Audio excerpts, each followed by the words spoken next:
quelqu'un assis sur une roche devant un lac, t'es pas un storyteller, je suis désolé.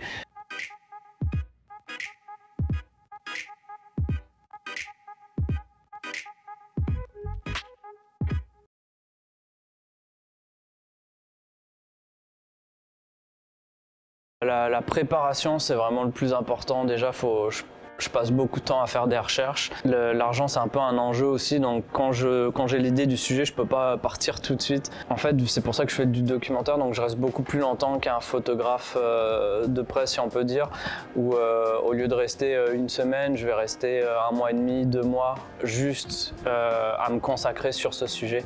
Donc là, ça me permet de me faire accepter, ça montre comment dire, mon sérieux, parce que les photojournalistes n'ont pas une bonne réputation en ce moment à cause justement de l'impératif dans lesquels ils travaillent. Ils sont obligés d'aller super rapidement, donc moi justement j'aime prendre plus mon temps et mes sujets le sentent vraiment que je suis sincèrement intéressé par leur histoire, et donc ils partagent beaucoup plus avec moi.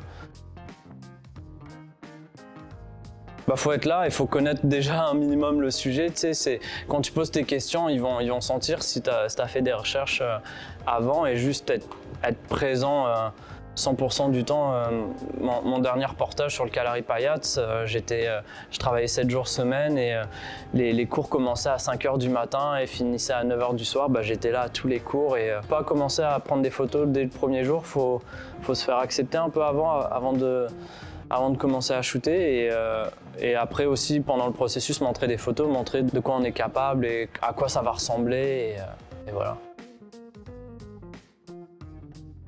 Je trouve que c'est important de parler de ces sujets-là où il y a des pratiques ancestrales, parce qu'à mon sens, il y a un savoir qui est présent, qui est beaucoup plus précis que de la science, mais qui est en train de se perdre actuellement. Donc le cas des chasseurs de miel, c'est un bon exemple. C'est du miel spécial qui malheureusement en ce moment est amené à disparaître, mais qui a des propriétés vertueuses pour la santé. Donc c'était ça l'importance pour moi de documenter ça. J'étais encore étudiant en journalisme à l'époque, et en fait j'étais tombé sur un documentaire de la BBC sur le sujet, et j'ai fait mais c'est trop intéressant, faut que je le voie en fait. Et je pense que c'est ça la première motivation dans mes choix, c'est que si ça m'intéresse, c'est quelque chose que je veux voir de mes propres yeux et que je veux documenter. Si moi j'étais pas au courant avant, il doit au moins avoir une autre personne qui n'était pas au courant, donc ça vaut le coup de ramener l'histoire. Pour moi, c'était une évidence d'un moment faire de la photo sur ma passion. Et j'avais aussi ce côté qu'il y avait ce qui était fait en termes d'arts martiaux, en photo ou en vidéo, c'est que tu avais soit des super beaux photoreportages qui ont été faits sur les arts martiaux, mais qui manquaient d'informations, en fait, qui pêchaient un peu au niveau informatif. Et de l'autre côté, tu avais des vidéos comme Fight Quest ou Human Weapon, c'est des choses sur YouTube qui avait beaucoup d'informations, mais visuellement qui étaient pas top en fait. Donc moi je me suis dit, je vais essayer d'amener mon grain de sel à ce monde-là, et montrer j'espère des beaux reportages et des reportages informatifs sur le sujet.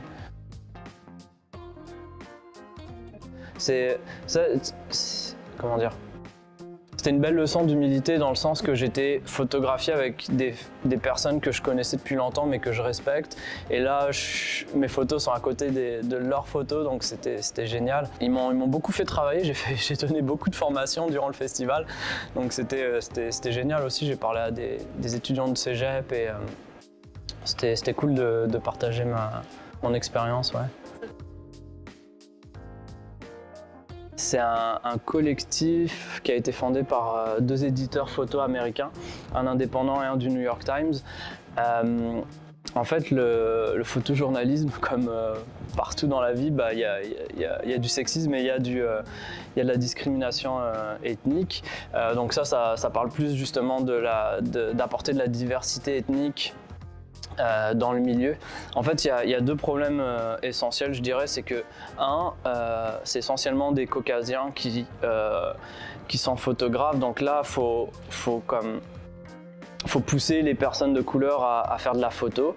Et de 2, ça je suis pas comment dire, affecté par ça, mais c'est que souvent les médias vont envoyer des journalistes locaux, leurs journalistes à eux, travailler sur des enjeux internationaux au lieu de faire travailler des photographes locaux en fait, qui connaissent beaucoup plus la situation du pays et le contexte que la personne qu'ils envoient. Je comprends quand c'est des journalistes et qu'il faut écrire, trouver un journaliste français au Moyen-Orient, c'est peut-être pas forcément le plus facile dans un coin reculé, mais tu as des photographes qui peuvent te faire du super travail. Donc là, Diversify essaye un peu de résoudre ce problème en proposant une liste de photographes qui sont, comme il dit sur leur site, assignment ready, qui sont capables de travailler tout de suite. Donc tu sais, je sais pas, le New York Times, ils ont besoin de quelqu'un au Yukon, bah là ils font leur recherche et ils voient, oh il y a cette personne-là qui peut travailler, qui va avoir la qualité nécessaire pour faire le travail. Donc, et ça encourage la diversité dans le milieu. Il y a une forme d'élitisme un peu mal placée entre collègues.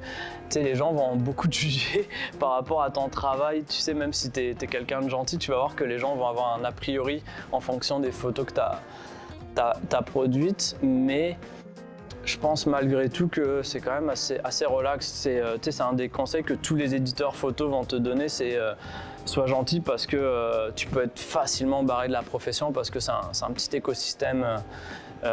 Au Québec, c'est microcosme. Je pense que je connais 90% des photographes de presse. Et aux États-Unis, je commence à connaître une bonne partie. C'est que ça va vite. Bah déjà au Québec, j'ai été publié pas mal partout. Il manquerait peut-être le Journal de Montréal et Québécois. Mais autrement, dans le cas de la presse, l'actualité, Québec Science, tout ça, c'était moi qui leur pitchais des sujets que j'avais fait à l'étranger. Donc, j'ai pas vraiment travaillé pour eux en tant que photographe de presse. Par contre, mon client principal ici, c'est Le Devoir, qui m'appelle pas mal quand je suis présent. Bah, c'est cool en fait, j'aime beaucoup travailler avec eux, c'est rafraîchissant en fait parce que j'ai pas une journée qui se ressemble. Je dirais que c'est plus un sprint par rapport à mes documentaires qui sont des marathons. Donc, moi c'est que du positif. En plus, le Devoir me met beaucoup plus au culturel. Donc je fais beaucoup plus des portraits d'artistes et d'auteurs, ce que je trouve génial parce que je voulais m'améliorer en portrait et là ils font faire que des portraits, donc c'est génial. Des fois un peu de photographie de presse, donc ça moi j'en fais assez peu pour pas que ça me décourage parce que la photographie de presse c'est beaucoup attendre que telle ou telle personne sorte pour faire des photos devant les micros et tu fais les mêmes photos que tout le monde, donc c'est pas ça qui m'excite le plus. Mais par contre faire des photos d'artistes au Québec, c'est vraiment génial et j'en profite pour parler un peu avec les personnes et c'est cool. Au Québec, il n'y a pas assez de travail, il n'y a pas assez d'emplois, clairement. C'est un peu saturé. On est beaucoup de photographes basés à Montréal ou des Québécois qui travaillent à l'étranger. Il y en a plusieurs qui s'exportent, en fait, qui vont aller s'installer en Afrique, en Amérique latine, en Asie. Après, oui, tu essayes de vendre. Moi, je vends à des médias français de temps en temps. Là, je commence à démarcher un peu le marché américain. Après, pour la profession de photographe, je pense que être staff, ça va plus exister, ça va être juste des surnuméraires ou des pigistes.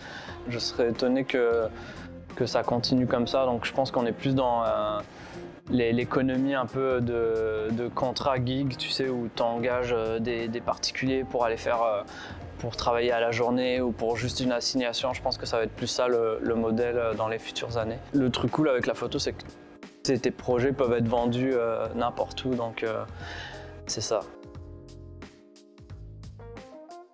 Ah ouais, mais ça je pense pas que ça marchera pas. Tiens, je pense que c'était il y a 4-5 ans, on parlait beaucoup du journaliste citoyen.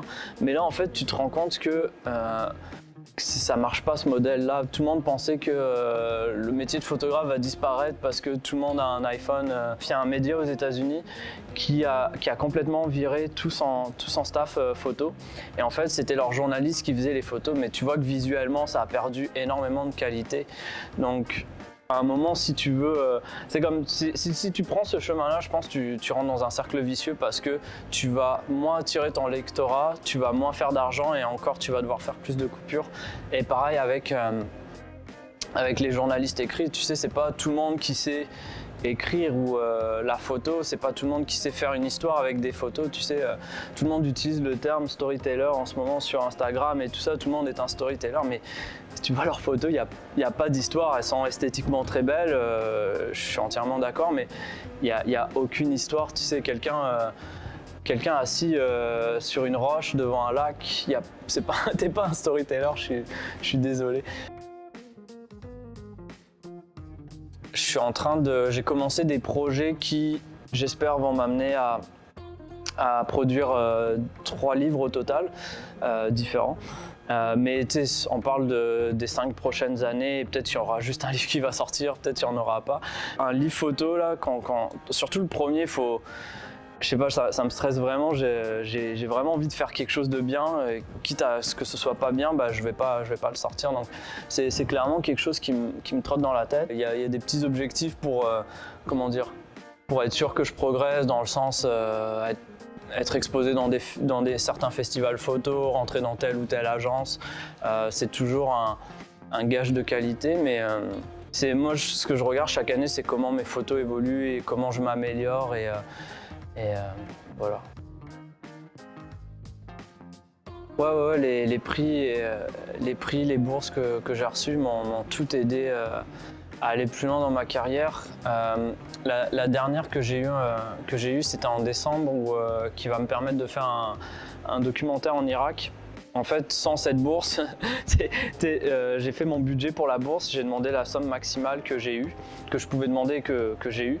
Et en fait, c'est que sans ce montant-là, j'aurais juste pas pu partir au final. Donc comment dire, ça va consolider ma crédibilité au Québec.